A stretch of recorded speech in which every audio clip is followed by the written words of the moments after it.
Vamos a ver cómo los monosacáridos pueden reaccionar y además hay moléculas que se derivan de ellos que tienen funciones muy importantes para nosotros en nuestro metabolismo.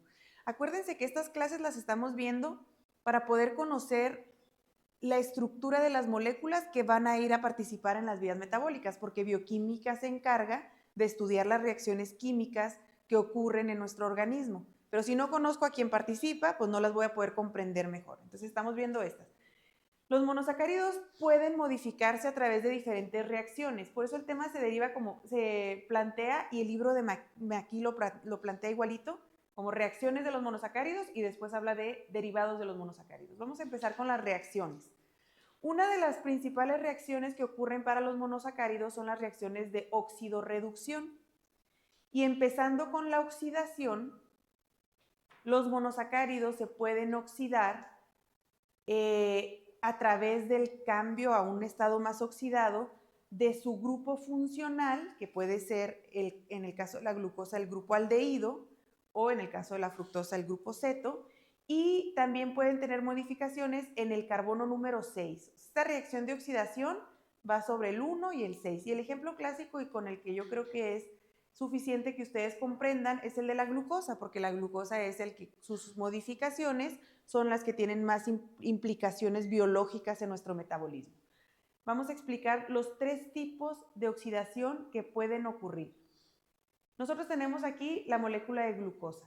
Bueno, y antes que eso, ¿ustedes se acuerdan del estado de oxidación de los grupos funcionales en química orgánica? ¿Quién es más oxidado, un hidroxilo o un aldehído?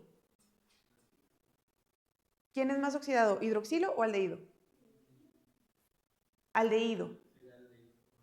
Ajá. ¿Quién es más oxidado, un aldehído o un carboxilo?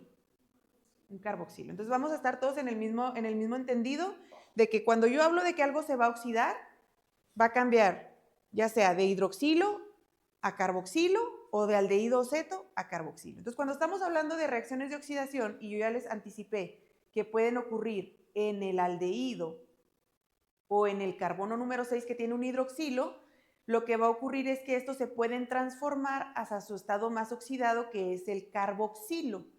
Este aldehído puede convertirse en carboxilo y también este alcohol puede convertirse en carboxilo y de esa manera van a estar oxidados o más oxidados. Por eso las moléculas resultantes, como yo me imagino que ustedes ya revisaron, se denominan ácidos, porque acuérdense que los grupos carboxilos dan esas propiedades ácidas a las moléculas orgánicas. Y los 3 tipos distintos de ácidos derivados de la reacción de oxidación de un monosacárido se denominan así dependiendo de qué parte fue la que se oxidó. Y tenemos a los ácidos urónicos.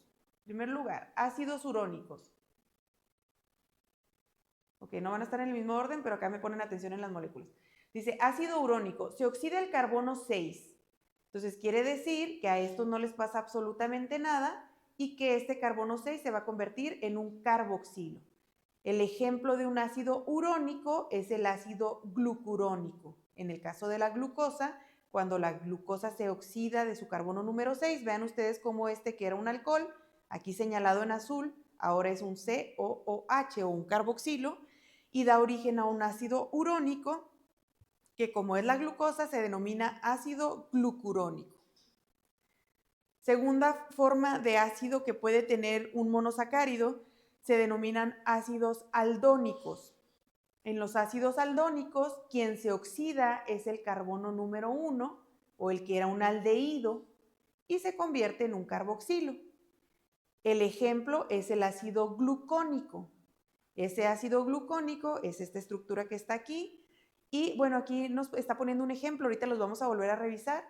El ácido glucónico es un precursor de la vitamina C, por eso son moléculas importantes, aunque nosotros como humanos no podemos sintetizar la vitamina C. Quien sí lo hace a través de primero hacer una conversión de oxidación de los monosacáridos a un ácido glucónico. Y el tercer tipo de ácido, el aldárico, aquí se oxida tanto el aldehído a carboxilo y el carbono número 6 a carboxilo. En el caso de la glucosa es el ácido glucárico. Entonces tengo el ácido urónico, aldónico y aldárico. Urónico el 6, aldónico el 1 y aldárico los 2. Dijimos que las reacciones de oxidación sirven porque en el metabolismo necesitamos moléculas derivadas de los monosacáridos que tienen que estar más oxidadas. Entonces también eso espero que les abra el panorama para que ustedes no crean que la glucosa solo sirve para obtener energía y para meterla a la glucólisis. Nosotros utilizamos los monosacáridos y la glucosa para un montón de cosas más en nuestras células. Aquí nos pedía la guía de temas desglosados que habláramos un poquito de la vitamina C y que les recordara yo lo que era el escorbuto, que esa sí la vimos cuando vimos colágeno. La vitamina C, o también conocida como ácido ascórbico, es un derivado del ácido glucurónico.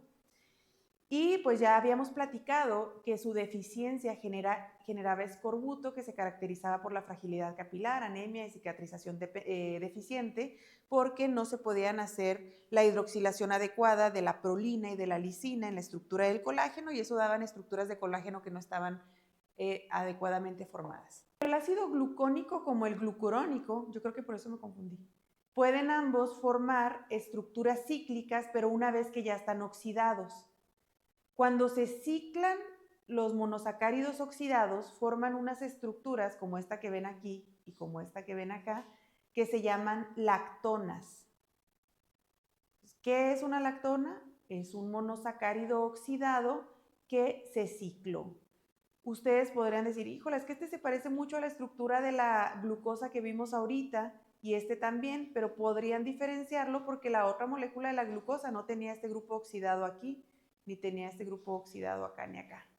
¿Estamos de acuerdo? Es el carbono 1 y 6 oxidado o el carbono 1 oxidado.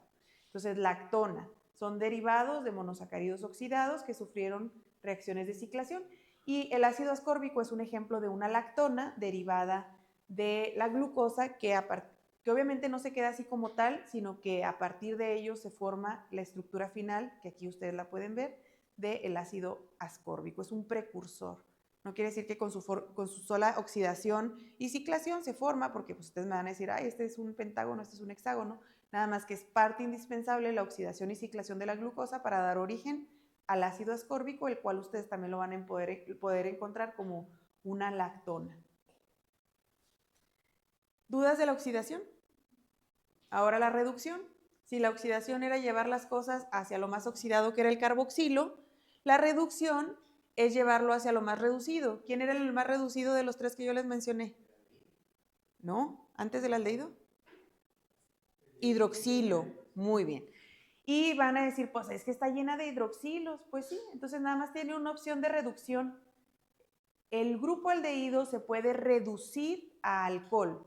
Esta es la molécula de la glucosa y esta es la molécula de la glucosa reducida, en donde la diferencia es que aquí en lugar de tener el aldehído, ahora tiene el grupo alcohol. Y estas ahora se conoce como un poliol. En el caso de la glucosa se conoce como glucitol o también más famosamente reconocido como sorbitol. Entonces el sorbitol es una molécula producto de la reducción de la glucosa, que además es muy importante en nuestro metabolismo. Ustedes se van a dar cuenta que tenemos incluso una vía que se llama la vía del sorbitol. Así como hay una vía de la glucólisis, una de los ácidos grasos y demás, hay una vía que se llama vía del sorbitol.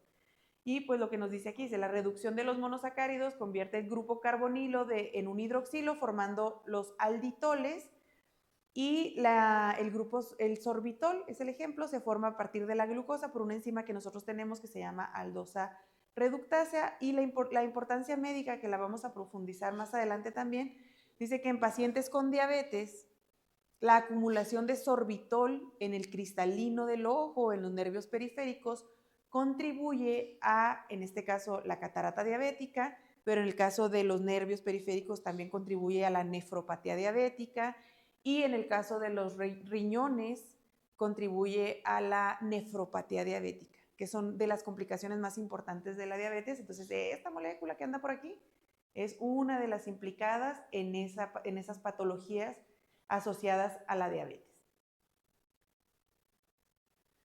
¿Qué más le puede ocurrir a los monosacáridos? Pues le pueden ocurrir reacciones de esterificación. Y el concepto es la formación de enlaces ésteres al reaccionar con otras moléculas, principalmente con ácidos fosfóricos y con ácidos sulfúricos. Y los ejemplos clásicos, o el más importante que ustedes no pueden olvidar, es lo que ocurre en el metabolismo de la glucosa y en el metabolismo de todos los monosacáridos. Cuando los monosacáridos entran a la célula, por acción de las enzimas, en este caso la hexoquinasa, hay una transferencia de un grupo fosfato y esa transferencia lo hace formando un enlace de tipo éster. Entonces nosotros decimos que el monosacárido se esterifica con un fosfato para formar lo que conocemos como la glucosa 6-fosfato. También la fructosa se puede fosforilar, la galactosa también, la manosa también, y en general muchos de los monosacáridos pues pueden sufrir esta reacción de esterificación o unión con otro grupo funcional a través de un enlace éster. Además de los fosfatos, otros grupos importantes que se unen a los monosacáridos son los sulfatos. Y estos son muy importantes porque los sulfatos tienen cargas negativas pues considerables que le dan propiedades aniónicas a los monosacáridos cuando están formando partes de las estructuras de los glucosaminoglucanos. También lo vamos a profundizar muy bien, pero ahorita la intención es que ustedes sepan y vean que cuando lleguemos a estudiar a los glucosaminoglucanos, el hecho de que tengas azufres aquí o sulfuros es a través de un enlace de esterificación que lo permitió pues los carbonos en este caso es el 6, en este caso es el 2, con grupos funcionales como el fosfato y el sulfato. Y luego estas son muy fáciles, reacciones de isomerización.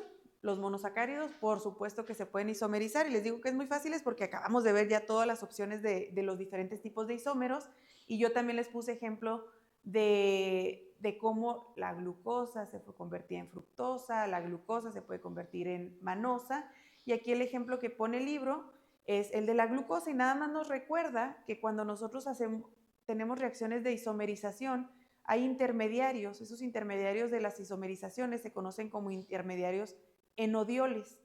Entonces, cuando la molécula no es ni una ni la otra, es un intermediario. Y de ahí, pues en este caso la glucosa podría irse a formar un isómero de grupo funcional, en donde el aldehído se cambió a ceto, porque ahora es fructosa, o puede formar, en este caso con la manosa, un epímero del carbono 2. ¿Se acuerdan que la manosa era epímero del carbono 2 porque en el carbono 2 tiene el hidroxilo hacia la izquierda, mientras que la glucosa lo tiene hacia la derecha? Entonces, podemos tener reacciones de epimerización, reacciones de isomerización de grupo funcional, y estas reacciones son sumamente importantes en nuestro metabolismo porque la mayoría de las rutas metabólicas tienen reacciones de isomerización. La glucólisis tiene ahí ejemplos bien claros. ¿Dudas hasta aquí? Se llama, mira aquí está, intermediario enodiol. Enodiol. Sí, no hay problema. Los intermediarios son moléculas que, ¿cómo se los pondré para no volver a decir intermediarios? Que están entre un isómero y otro. Es una molécula que logras identificar en el proceso de transformación o de reacomodo molecular de una molécula para convertirse en otra.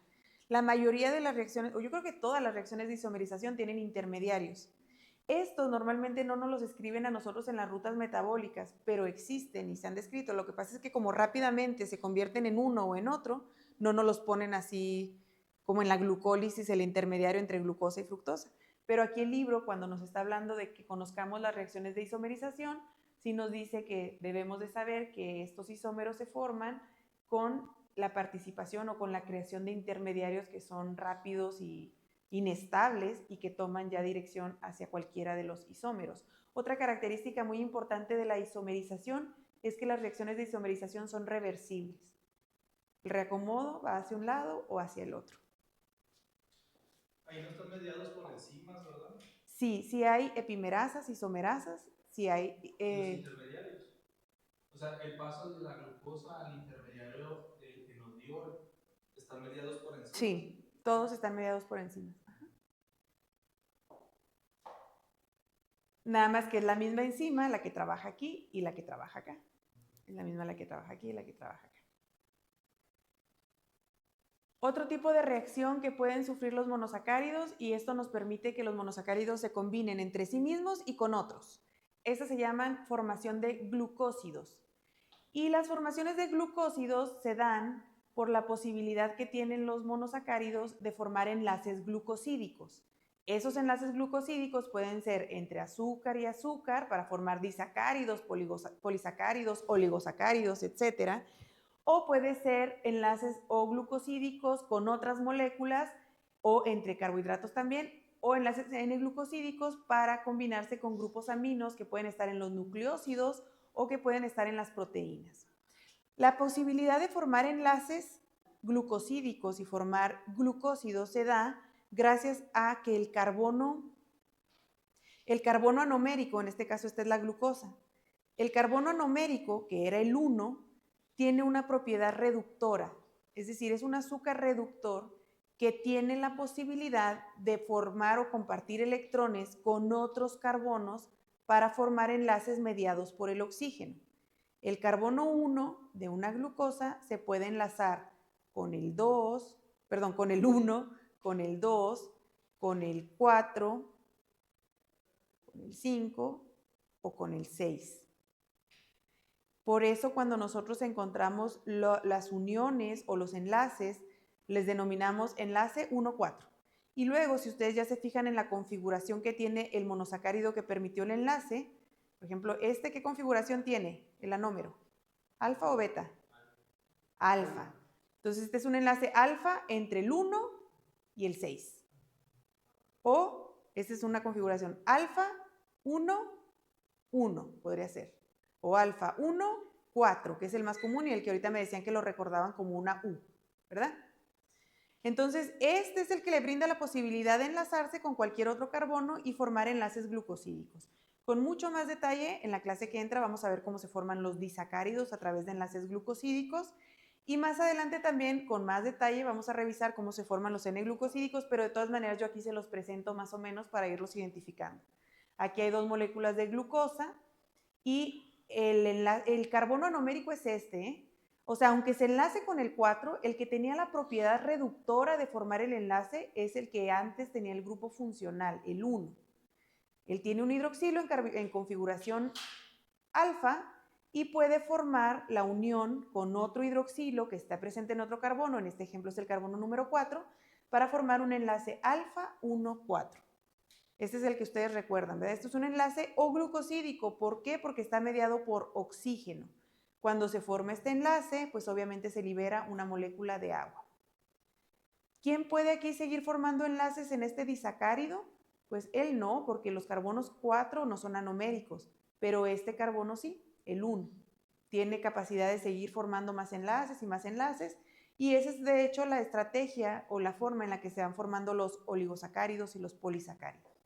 El carbono 1 es quien confiere la posibilidad de enlazarse, si lo hace mediado por oxígeno, puede hacerlo con otro de los hidroxilos que anden por acá en los otros carbonos y formar los diferentes tipos de enlaces que conocemos. ¿Preguntas? ¿Siempre es a partir del anomérico? Sí, siempre tiene que participar cuando menos un anomérico. ¿Qué tiene que el otro no? Pero sí o sí, siempre uno. Sí. Pero hay unos que son más frecuentes que otros. Por ejemplo, el 1,4 es el más frecuente, el que está en el almidón, en el glucógeno, pero también hay 1,6 en las ramificaciones del glucógeno, por ejemplo. Y también hay 1,1 en un disacárido que se llama trealosa.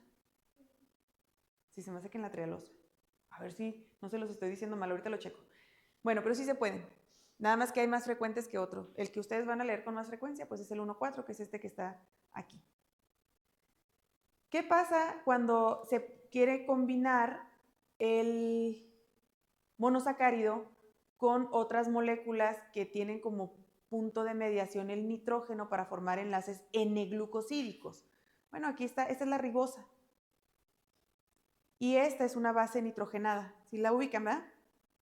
Entonces, la ribosa, que es un monosacárido, se puede enlazar a través del nitrógeno con las bases que permiten la formación de los nucleótidos y de los nucleósidos, y este es un ejemplo de un enlace N-glucosídico.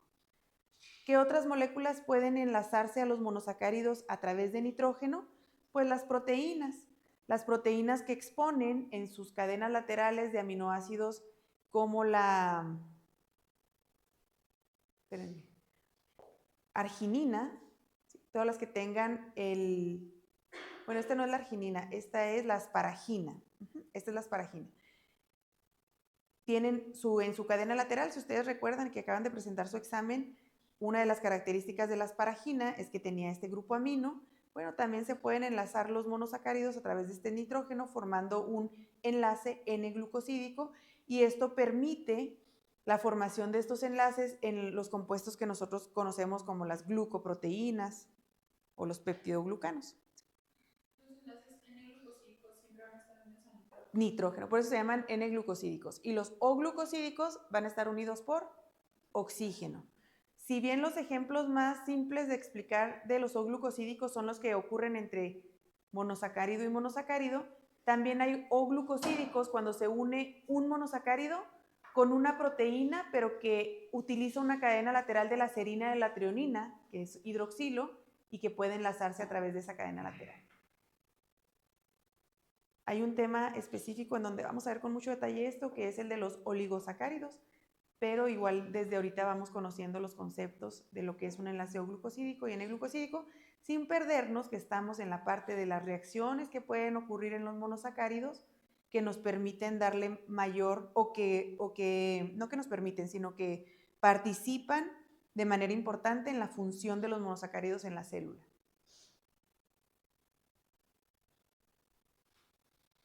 Ahora vamos a hablar, y me fui en el sentido de que Maquis los presenta, el libro de Maquis, de los derivados de los monosacáridos. Ya hablamos de las reacciones, y a ver, vamos a recordarlas, era oxidación. ¿Cuál otra reacción era? Reducción, esterificación, isomerización y glucosilación, formación de enlaces glucosídicos. Okay. Ahora, hablando de los derivados, van a escuchar que algunas se repiten, pero aquí en la de los derivados, el libro le da el contexto de ubicarnos en una función más específica y nos vuelve a mencionar como derivados de los monosacáridos a los ácidos urónicos. Y nos dice, por ejemplo, el ácido glucurónico, que es un componente importante en la detoxificación hepática porque él se conjuga con la bilirrubina y con fármacos para permitir su eliminación. Yo no sé si ustedes ya hayan revisado en alguna clase o en semestre selectivo que nosotros tenemos bilirrubina, que es una molécula con la cual se degrada el grupo hemo o producto de la degradación del grupo hemo. Y la bilirrubina, salud, la conocemos como bilirrubina libre y bilirrubina conjugada. O alguien que le haya tocado estar en algún laboratorio o ver unas pruebas de laboratorio. Ok, ese conjugado es esta molécula, lo que se le pega es esta molécula que es el ácido glucurónico. Entonces, pues aquí el contexto que queremos que ustedes tengan con mayor claridad es que dentro de los derivados de los monosacáridos hay moléculas con mucha importancia en nuestro metabolismo. Ejemplo de ellos, el ácido glucurónico. Pues aquí están las estructuras de los ácidos urónicos.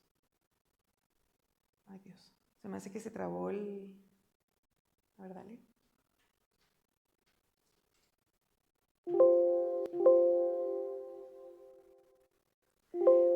Otro derivado de los monosacáridos son los denominados desoxiazúcares. Los ejemplos, o el ejemplo más fácil de que ustedes se acuerden, es la desoxirribosa. ¿Qué es la desoxirribosa? La ribosa, acá está la ribosa, que perdió uno de los oxígenos en el carbono número 2. ¿Importancia de la desoxirribosa? Ajá, es el azúcar del ADN. Entonces, sí o sí, gran parte de la ribosa que nosotros tenemos se tiene que desoxigenar para formar la desoxirribosa. Y acá arriba hay otro ejemplo. ¿Alguien leyó cómo se llama esta de acá? Que perdió el hidroxilo y puso un metilo en lugar de este hidroxilo que debería ir aquí. Se llama fucosa. Fucosa. Y la fucosa es un componente importante de los antígenos del grupo sanguíneo. Ya ven que todos somos grupo A, grupo B, grupo AB o grupo O. Okay, cuando veamos ese tema van a tener que recordar que cuando yo les mencione fucosa, estamos hablando de también un monosacárido, que tuvo una modificación o que derivó de una modificación en donde se desoxigenó y se le puso ese metilo. Bueno, y otro de los derivados de los monosacáridos se denominan aminoazúcares. ¿Qué tienen de característica los aminoazúcares? Pues que tienen la adición de grupos amino. Y aquí yo creo que ustedes sí los van a haber escuchado antes, la glucosamina, la galactosamina, y estos, como pueden ver acá en la figura A y B, es la representación de la glucosamina y de la galactosamina, tienen la adición de este grupo amino aquí y de este grupo amino acá. Y también hay azúcares que además de estar aminados, están acetilados. El grupo acetilo, se los voy a señalar aquí en esta imagen, es este de aquí. Entonces tienen además de la presencia de grupos amino, grupos acetilo. Aquí está el grupo amino acetilado y los ejemplos son la N-acetilglucosamina o el ácido ciálico o moléculas del ácido ciálico como esta que está representado aquí. Y estas son importantes en los componentes de las peptidoglucanos o de los glucosaminoglucanos que forman los proteoglucanos, pero también son importantes en los componentes de las paredes bacterianas. Adición de grupos aminos para llamarlos aminoazúcares, ejemplos clásicos, glucosamina y galactosamina, que forman parte importante de los glucosaminoglucanos, y estos que además de estar aminados, están acetilados. Y me parece que esas son las modificaciones o los derivados que maneja el libro de Ferrier, de McKee: ácidos urónicos, desoxiazúcares, aminoazúcares y azúcares N-acetilaminados. ¿Okay? Vamos pues a hacer una actividad ya para finalizar la clase. En esta actividad ustedes ven 4 moléculas, también está en su manual. Ustedes ven 4 moléculas. En el inciso A tenemos que identificar qué tipo de modificación se hizo de todas las que ya habíamos revisado ahorita, ¿ok? Oxidación, reducción y esas. Y luego en el B vamos a decir cómo se llama la molécula. Puede ser el nombre genérico o el nombre específico. Y en el C vamos a ver si se acuerdan de alguna de las funciones que mencioné a lo largo de la clase. Entonces vean esta de aquí. Además la imagen es bien amigable porque nos pone en color rosa lo diferente. ¿Qué tipo de modificación tuvo? Una oxidación. Ay, qué feo. Lo van a poder ver mejor en el video, se me hace. Una oxidación del carbono 6 para formar un ácido urónico. ¿Cómo se llama esta molécula? Porque es la glucosa. Ácido glucurónico. Ácido glucurónico. Y dentro de sus funciones, pues habíamos dicho que participaba en la desintoxicación hepática al conjugarse con con la bilirrubina, hormonas, fármacos, y también es un componente de los glucosaminoglucanos de la matriz extracelular. Nuevamente, a lo que queremos nosotros llegar con ustedes en este tema es que puedan entender que en las funciones elementales de la célula los monosacáridos también participan de una manera modificada. ¿Sí? El siguiente, ¿qué es? ¿Una qué? Las piranosas tienen esto de aquí. Ajá. ¿Cómo se llamaban los monosacáridos cuando se oxidaban y luego se ciclaban? Empezaba con L. Lactona, es una formación de una lactona. Su modificación sí como tal, a ver, dale clic, Mario, para no irte a... No se va a poder, ¿verdad? Ahí está. Si quieres así que tiene. La modificación es oxidación del carbono 1 para formar un ácido glucónico, pero después se cicla. Dijimos que en específica se llama D-gluconodeltalactona y hablábamos de la vitamina C como ejemplo de una función de una lactona. ¿Okay? Esta de acá, ¿cómo está ¿Qué es? Ajá. O es un aminoazúcar, muy bien. Es la aminación del grupo de hidroxilo del carbono 2. ¿Cómo se llama esta molécula? ¿Glucosamina o galactosamina? ¿Quién da más? Glucosamina. Les voy a dar un tip.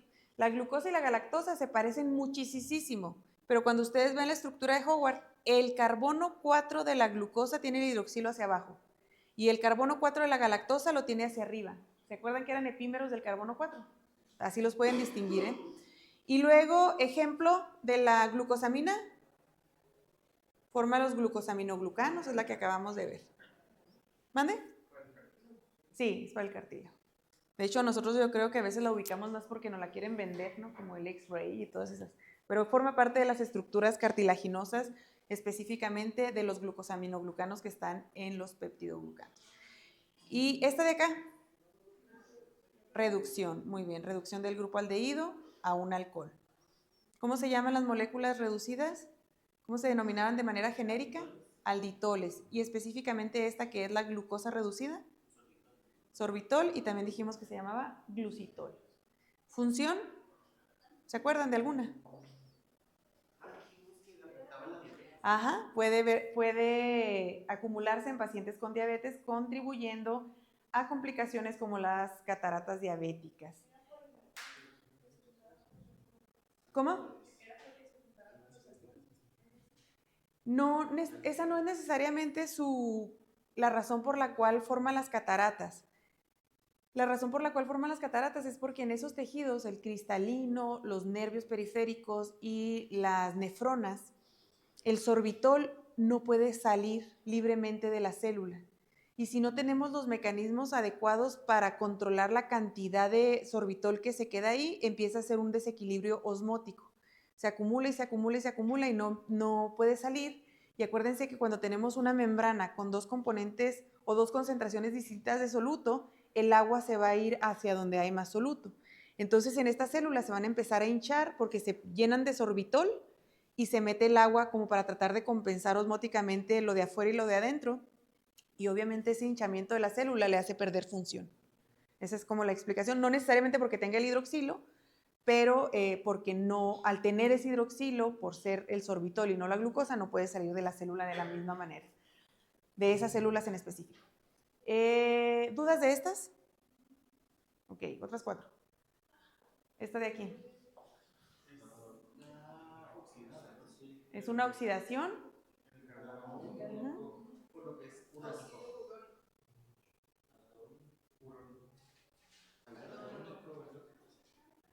Ácido glucónico específicamente. Y esta interviene en la conversión de glucosa en el ácido ascórbico. ¿Esta de aquí cuál es? La acabamos de ver hace 2 diapos. ¿Qué le falta aquí? Ajá. Desoxigenación o es un desoxiazúcar. ¿Cuál es? La desoxirribosa. ¿Para qué sirve? Esa está bien fácil. Esa es de primaria. Ajá. Muy bien. Esta de acá. Aminación y acetilación de la glucosa. Aminación y acetilación. De hecho, no es el carbono 12. Aquí tengo un error. Es del carbono 4. Aquí está el amino y el acetil. Y esta es la N-acetilglucosamina, conocida también como uno de los componentes o de uno de los tipos de ácido siálico. Ajá, pared celular y también forma parte de los glucosaminoglucanos y forma parte de la estructura de la quitina, de los exoesqueletos de los artrópodos. ¿Y esta de acá? ¿Qué tipo de reacción tiene? ¿Pero cómo se llamaba específicamente? Esterificación. Esterificación en el carbono número 6 es una fosforilación de tipo esterificación. Esta es la glucosa 6-fosfato y pues es la primer molécula de la glucólisis. Y además ustedes deben recordar que todos los monosacáridos en cuanto entran a la célula, ¡pum!, se fosforilan a través de una esterificación para que ya no se salgan de la célula y poderlas mantener ahí en la célula y metabolizarlas. Muy bien. Ok,